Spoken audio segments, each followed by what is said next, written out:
semua ahli panel pada hari ini. Saya Fatin Najwa Syairah binti Alias selaku moderator pada hari ini. Sebelum saya memperkenalkan ahli panel jemputan kita pada hari ini, terlebih dahulu saya ingin memperkenalkan tajuk forum kita pada hari ini, iaitu penderaan seksual dalam kalangan kanak-kanak. Jadi sebelum kita mengupas dengan lebih lanjut tajuk forum kita pada hari ini, marilah kita berkenalan dahulu dengan 5 ahli panel saya bawakan kepada anda semua. Perkenalkan ahli panel kita yang pertama, Puan Intan. Selamat pagi Puan, apa khabar? Selamat pagi Puan Fatin, khabar baik.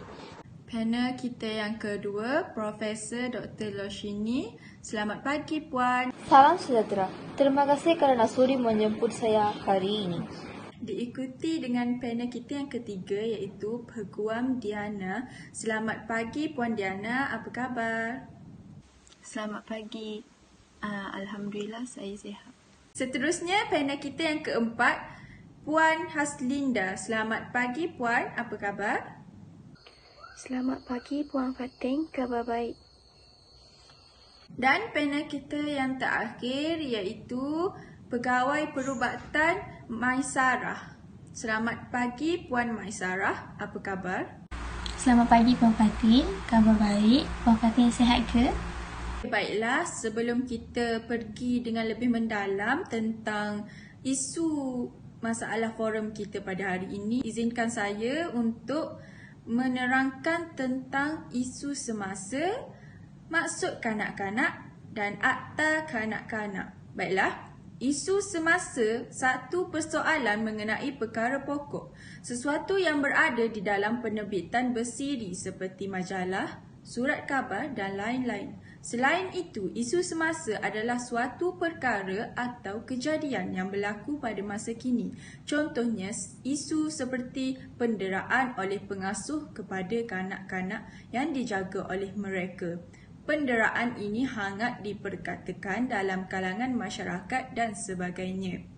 Hal ini amat penting dan semua pihak perlu memainkan peranan supaya kes ini perlu dibanteras. Sesetengah individu terlalu mempercayai pengasuh sehingga anak mereka didera. Maksud kanak-kanak pula. Kanak-kanak adalah seorang yang digelar budak atau anak kecil yang dimaksudkan sebagai manusia muda, iaitu seseorang yang belum mencapai balik serta belum tahu untuk membuat keputusan dengan sewajarnya. Perkembangan kanak-kanak adalah kajian proses dan mekanisme yang bertindak sewaktu perkembangan fizikal dan mental seorang bayi sebelum menjadi orang dewasa. Kanak-kanak terbahagi kepada dua, iaitu kanak-kanak awal serta kanak-kanak pertengahan dan akhir. Kanak-kanak awal dari usia bayi sehingga umur 6 tahun, manakala kanak-kanak pertengahan dan akhir di antara 7 tahun hingga 12 tahun. Akhirnya, kanak-kanak pertengahan dan akhir adalah kanak-kanak yang mula ingin mengetahui sesuatu yang mereka lihat dan perhatikan. Isi kupasan saya yang terakhir adalah tentang akta kanak-kanak. Kanak-kanak di bawah umur 18 tahun yang memerlukan jagaan, pemeliharaan, perlindungan dan pemuliharaan adalah mengikut takrifan Akta Kanak-kanak 2001. Baiklah, di sini saya ingin mengajukan soalan kepada Puan Intan. Puan Intan, apakah itu definisi penderaan seksual dalam kalangan kanak-kanak? Jawapan saya dari persoalan Puan Fatin ialah isu semasa ini merujuk kepada penderaan seksual terhadap kanak-kanak oleh orang dewasa, orang yang jauh lebih tua, mempunyai kuasa atau kawalan terhadap kanak-kanak apabila kanak-kanak digunakan sebagai rangsangan seksual bagi orang tersebut atau orang lain. Oleh itu, kajian kes keganasan seksual terhadap kanak-kanak sering ditakrifkan sebagai melibatkan penyiksaan, di samping tindakan sebenar yang berkaitan dengan apa-apa interaksi seksual antara orang dewasa dan kanak-kanak, termasuk ciuman atau pelukan sehingga menjadi hubungan seksual intim. Profesor Sosiologi David Finkelhor, iaitu pengarah Pusat Penyelidikan Jenayah Kanak-kanak, berkata bahawa penderaan seksual kanak-kanak ini adalah termasuk dalam aktiviti seksual yang melibatkan kanak-kanak dari segi paksaan atau perbezaan umur. Finkelhor menulis bahawa di Amerika Syarikat, pada tahun 1994, kira-kira 20% wanita dan 5% hingga 15% lelaki mengalami beberapa bentuk penderaan seksual semasa mereka kanak-kanak. Oleh yang demikian, dia tidak dapat menemui bukti peningkatan dramatik dalam generasi semasa atau bukti keadaan sosioekonomik kerana ia merupakan faktor risiko utama. Baiklah, soalan kedua saya ingin bertanya kepada Profesor Dr. Loshini. Profesor, apakah faktor penderaan seksual boleh berlaku dalam kalangan kanak-kanak? Terdapat beberapa banyak faktor berlakunya kes penderaan kanak-kanak ini. Antaranya ialah hubungan pelaku dengan persekitaran. Hubungan pelaku dengan mangsa penderaan adalah merangkumi hubungan ibu bapa dan bapa tiri, abang, pakcik dan sebagainya. Bagi penderaan seksual, didapati bapa dan bapa tiri lebih banyak dikaitkan dengan kes ini. Seterusnya, jenis rumah kediaman. Penderaan lebih kerap berlaku di kawasan setinggan dan rumah panjang. Di kawasan rumah setinggan umpamanya, keadaan rumah yang terlalu rapat dan jalannya sangat sempit menyebabkan seseorang kanak-kanak boleh didera secara seksual. Kadang-kadang penghuni rumah setinggan terpaksa kongsi kawasan bilik mandi yang terdedah kepada intipan dan pihak boleh mengambil kesempatan daripada itu. Kegagalan mengawal nafsu seks adalah punca berlakunya penderaan seksual terhadap kanak-kanak yang dilakukan individu pelaku ini. Terdapat banyak kes yang telah timbul di Malaysia. Ini menunjukkan bahawa pelaku ini tidak mempunyai waras, tidak dapat berfikir, seolah-olah otak mereka telah beku dan tidak mempunyai pendidikan agama moral.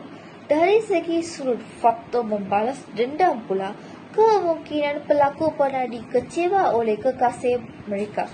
Akibat tekanan ini, mereka menyimpan dendam dan bagi melepaskan dendam tersebut kepada kanak-kanak perempuan yang biasanya menjadi sasaran mereka, mereka seolah-olah akan merasa puas dan melakukan perkara sebegini.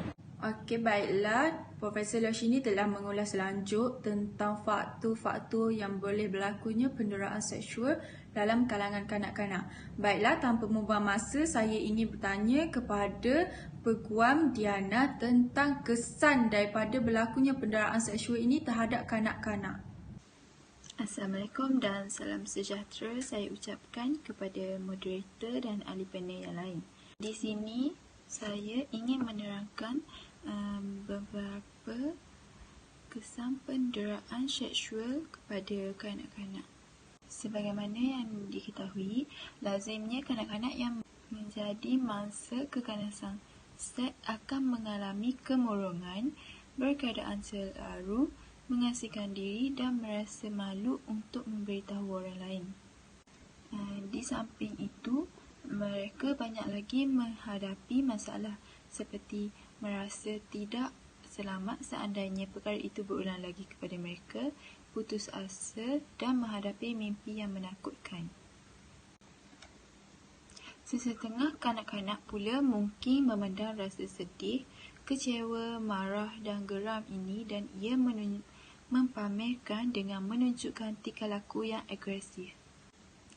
Namun begitu, sesetengah daripadanya pula akan berubah menjadi seorang pendiam dan suka bersendiri. Kanak-kanak yang didera ini mungkin menghadapi masalah menjalinkan persahabatan baru dan suka untuk mempercayai orang lain, terutamanya orang dewasa. Kesan-kesan ini akan lebih ketara jika penderaan yang dialami adalah oleh ahli keluarga sendiri. Okey, sampai di sini saja penerangan saya tentang kesan-kesan penderaan seksual. Saya serahkan kepada moderator. Setelah Peguam Diana menerangkan tentang kesan-kesan berlakunya penderaan seksual terhadap kanak-kanak, saya ingin mengajukan soalan kepada Puan Haslinda mengenai apakah cadangan bagi mengatasi masalah penderaan seksual dalam kalangan kanak-kanak? Okey, baiklah, dengan ini saya akan menjawab persoalan bagaimanakah cadangan untuk mengatasi masalah penderaan seksual dalam kalangan kanak-kanak. Pertama, melaporkan kes penderaan seksual. Contohnya, kanak-kanak yang telah menjadi mangsa kepada pihak yang berkuasa. 2. Mengadakan kempen kesedaran tentang pentingnya memberi perlindungan kepada kanak-kanak. 3. Mengadakan denda yang setimpal kepada pesalah seperti penjara 15 tahun dan denda RM100,000. 4. Memberikan sokongan moral kepada kanak-kanak yang telah menjadi mangsa keadaan dalam kes penderaan ini. 5. Orang yang paling rapat hendaklah peka terhadap kanak-kanak apabila mereka berubah secara tiba-tiba, iaitu tidak mahu bercakap, murung, gerak berseorangan dan menangis dalam diam-diam. 6. Menggalakkan kanak-kanak untuk meluah dan orang yang paling rapat iaitu ibu bapa, kakak dan abang hendaklah memberikan kata-kata semangat dan sokongan moral seperti menggalakkan kanak-kanak itu untuk meluah. Sekian daripada saya untuk cadangan mengatasi masalah penderaan seksual dalam kalangan kanak-kanak. Sebelum kita mengakhiri forum kita pada hari ini, bolehkah Puan Maisarah menerangkan tentang kesimpulan bagi topik kita pada hari ini, iaitu penderaan seksual dalam kalangan kanak-kanak? Kesimpulannya, jenayah penderaan perlu dibanteras dengan berkesan. Kerjasama semua pihak amat penting untuk membendung gejala ini daripada terus berleluasa. Ibu bapa perlu memupuk sikap yang maju dalam diri anak-anak dengan cara psikologi, bukan dengan cara mendera atau menghukum mereka. Malaysia tidak lagi bermakna di mata dunia jika terdapat sebilangan masyarakat yang masih mengalami kepedihan dan kesengsaraan. Oleh itu, kita perlu sayangi dan jauhilah kes penderaan kanak-kanak kerana ia tak akan menguntungkan mana-mana pihak. Penderaan seksual merupakan isu sejagat dan ia memerlukan tindakan segera oleh semua pihak. Sebagai rakyat Malaysia, kita perlu berganding bahu dalam menangani isu penderaan seksual ini tanpa mengira agama, bangsa dan budaya. Jutaan terima kasih saya ucapkan kepada ahli panel jemputan pada hari ini. Semoga kita dapat bersua muka lagi pada forum akan datang.